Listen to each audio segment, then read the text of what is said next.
2024. How's it going, guys? Well, I got another video for you. And what are we going to talk about? Kansas City, Independence, Missouri. We're going to talk about crime. We're going to talk about drugs. We're going to talk about the homeless. We talk a little bit about everything here. So, how did this morning start?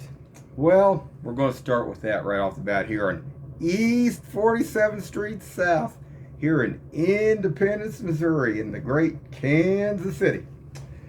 And went out to my son's vehicle, I always do, and take his lunch bucket out there. And I get my car running ready. Have to put a little bit of antifreeze in my car. And this morning I was greeted by a pretty, aggressive dog about the size of a German Shepherd. I don't know what kind of, what it was, breed it was, but it was a pretty big sized dog. And then I had another little or about mid-sized dog with it that would be later on here. Wasn't on a leash, didn't have no collars, didn't have no vaccination, didn't have nothing. Just running around from, it looked like the street across from me here. And actually, the dogs ran back to that, and I'm going to show that. But thing of it is, there's been so many people killed in the last several years, all through the United States, by dogs, by packs of dogs, by, they've been mauled, they've been chewed up and stuff. It doesn't take much. I mean, would anybody really want to face maybe an 80-pound or 100-pound dog chewing on them? Not me. Because I will protect myself if they come on my property. And like I say, I mean, they're dogs. They're not human beings. And hopefully the human beings have enough sense to also stay off the property where it says no trespassing. But I'm going to show that. I did contact Independence out here at the animal control. I let them know of the situation and about these dogs too. But I was going to post this. I want everybody to see it too. And I'm also going to talk about another thing that happened Monday at the Kansas City Zoo. Real quick. I was at the Kansas City Zoo, and I came out after videotaping the animals and stuff, and there's a real pretty orange Corvette that was backed in the handicap area. You know how some of those rich people do. They'll take the hit. They'll take the ticket, I guess, if they get ticketed. But what I did find out in the process of all this too, some of those parking lots are not supposedly protected by the security through the zoo. It is actually through supposedly Kansas City, Missouri.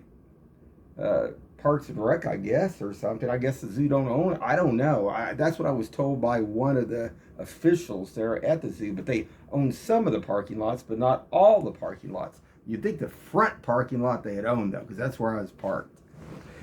And there was a black gentleman that pulled up. It looked to me like it was, after I looked at my, my dash cam and my body cam here a little bit, there was a black gentleman, about 30, 35 years of age, skinny gentleman. Looked like he had Ugg boots on. He was smoking a blunt. And another black SUV pulled in. Now, they all pulled into the handicap area, where none of them were handicapped. None of these license plates had handicap on them, and they sure weren't handicapped. But what caught my eye was the black gentleman actually pushed the gal, pushed her back, kind of hard like that first. And then a little bit later, that's when he lit up his blunt and stood there a little bit and stuff. And after that, she crawled into his vehicle and got something. And then he walked over to her vehicle and he crawled in her vehicle and got something. Now, I see this over here in Independence all the time because they deal drugs and they, that's how they pass it if they're paying for it. It's kind of hard to, if you don't see no money exchange and somebody crawls in one and crawls in the other. Now, this happened actually at 11:05 a.m., between 11:05 a.m. and 11:30 a.m. Monday. They have two cameras there. I mean, I'm sure Kansas City, Missouri could go back and check that out. But then finally the gal, she hugged him and stuff and hugged on him and stuff. And I thought, man, I don't know. I mean, not good for, you know, you got all the little kids coming in and stuff like that. That just, I don't know. It didn't look good. And then they're out there smoking their blunt, getting high. I mean, you know, I don't know. That's what I seen Monday. But let's get on with today here. Today, I mean, when I walked out this morning, I went, big old growls. Well, like I say, I do have conceal and carry. I went through the course. I do carry on me pretty much all the time, any place it's legal to carry. And can't carry in the zoo. That's zoo's doing some new reconstruction too, because they actually caught somebody that was in the zoo that was carrying something. Not a good thing, but you know, you need to look what that is. You know, if you do make that mistake, you know, you know, I think you get up to 3 strikes if you do have your concealed carry. You know, you won't get in trouble if you went through the course. But I did think this morning. You know, there's lots of people that talk about carrying guns and stuff, and lots for, lots against. I believe everybody should have the right to bear arms. That's my thought on all this. But you know, as long as you can go through the training and the courses and pass everything, and you're not a convict and haven't been in trouble or anything like that. So we're going to show this real quick. I'm just going to show this off my phone. I took a few clips here, guys. So hold on. Okay, guys, what you're looking at here is one. This was the medium-sized dog, and it was already it came in out later, and I mean, didn't seem to be as aggressive as the big one, because the big one was barking and growling. But you know, you never know. Would you want both these dogs on you? I don't know. So hold on. All right, guys. So this is when the white dog, the second one, had come out, but you can't see the other one's right here. And it's about an 80 or 100-pound dog, big dog, yellow dog. And I'm going to show that because it comes, actually crosses the street and comes over to the other side. But it ran back over to this house. And like I said, I did call Independence out there, animal control, about this, and they took a report on it. They were supposed to go and check this out. So hold on. Okay, guys, I'm going to try to start this here. I took my body cam off. I actually had it in my hand. You can see that yellow dog, it's crossing over there. And this is from my security cam. I have 6 security cams that face up front. Now, both these dogs here have no collars on them. So that means they're not vaccinated. You know, probably don't have the rabies shots, for one thing. And, you know, I'm sure they could probably take them in for just that.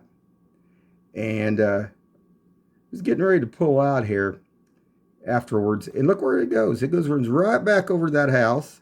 And the other one's going to run back over that house too. Wanted to show that. Now hold on, guys. Okay, guys. I'm going to bring this up here a little bit. Let's see this. That car almost hit that dog. Let me go back up here again. See if I can get this through this real quick.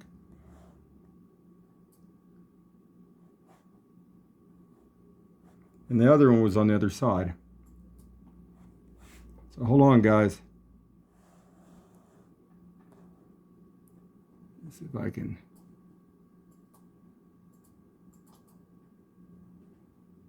Yeah, you can't see it very good, but right where my cursor is where that other dog's at there.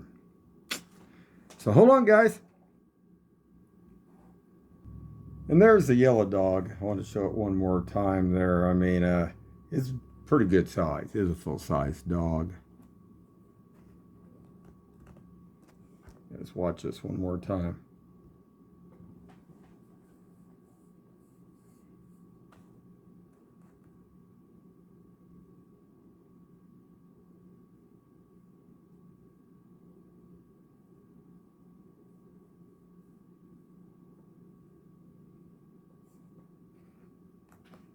And you can see it runs right back to that house over there.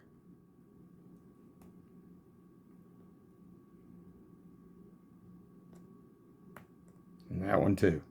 So hold on. All right, guys. We'll wrap this up. And then this afternoon, I went down to Langley, took some aluminum and stuff. And here's this knock, knock, knock on the door. And it's neighbor next door. The one that drove through the driveway. And supposedly his wife got robbed out here in front of the house, of her house. So something, I guess, Independence is need to pick up the pace a little bit more over here on East 47th Street South in Independence. Yeah, we had one guy when I just pulled back in today, it didn't look too kosher in the sense. They need to be running this East 47th Street between Chrysler and Northfleet. Still a lot of revving going on. And we always got that top of the hill up here at Chrysler and 47th, the old Bong House. Because there's still activity going on up there, guys. And we won't even talk about 7-Eleven. There's lots of stuff going on here still. And I'll be posting more of that. So keep your eyes open and stay safe out there.